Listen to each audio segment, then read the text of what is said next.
பிரியமானவர்களே, இன்னைக்கு கூட கடவுளோட தயவு நம்ம மேல இருக்குதாங்க. கடவுளுடைய தயவு நம்ம மேல இருந்தா என்ன நடக்கும் தெரியுங்களா? நீங்க யோசேப்போட வாழ்க்கையில பார்த்தீங்கன்னா தெரியுங்க. யோசேப்போட வாழ்க்கையில கடவுளோட தயவு அவனுக்கு இருந்துச்சாங்க.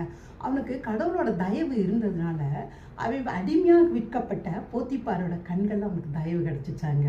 அது மட்டும் இல்லைங்க, அந்த போத்திபார் அவனை என்ன செய்தாராம், அவனை நல்லவனா பார்க்க முடிஞ்சிச்சு. அவன் செய்யறதெல்லாம் ஆண்டவர் ஆசீர்வதிச்சாரு. அதையும் அவன் பார்த்தையான். அதோடு கூட பார்த்துட்டு நல்ல ஒரு அடிமைன்னு நினைச்சிட்டு விடலைங்க.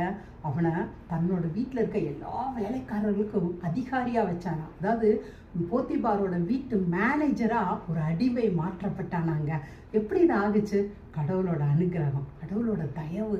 இன்னைக்கும் நீங்க கடவுளை நம்பினீங்கன்னு வச்சுக்கோங்களேன், நீங்க எந்த போஸ்ட்ல இருந்தாலும் சரி, எந்த வேலையில இருந்தாலும் சரி, எந்த இடத்துல இருந்தாலும் சரிங்க, அந்த இடத்துல ஆண்டவர் உங்களை உயர்த்துவாருங்க. எப்படிங்க உயர்த்துவார்? உங்களோட வேலையில உயர்த்துவார், உங்களோட சம்பளத்துல உயர்த்துவார், உங்களோட அதிகாரத்துல உயர்த்துவார். இன்னொன்று என்ன தெரியுங்களா? உங்களோட பேச்சில் உங்களை உயர்த்துவார். பேச்சில் உயர்த்துறதுன்னா என்னன்னு தெரியுங்களா?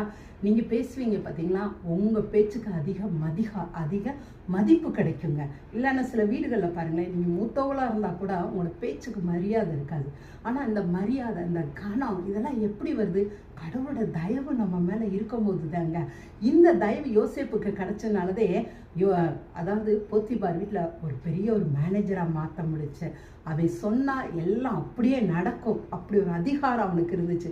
எல்லாமே அங்கே தலைகளா ஒரு அடிமை, அப்படி ஒரு அதிகாரம் உள்ளவனா அந்த வீட்டில் வாழ முடிஞ்சிச்சுங்க. எனவே இந்த தயவு உங்களுக்கு வேணும்னா நீங்கள் ஏசப்பாவை இறுக்க பிடிச்சுக்கங்க. உங்கள் தயவை என் மேலே வைங்கப்பான்னு சொல்லுங்க. நிச்சயம் அவர் வச்சு உங்களை ஆசீர்வதிக்கிறத பாருங்க. தேங்க்யூங்க. God bless you.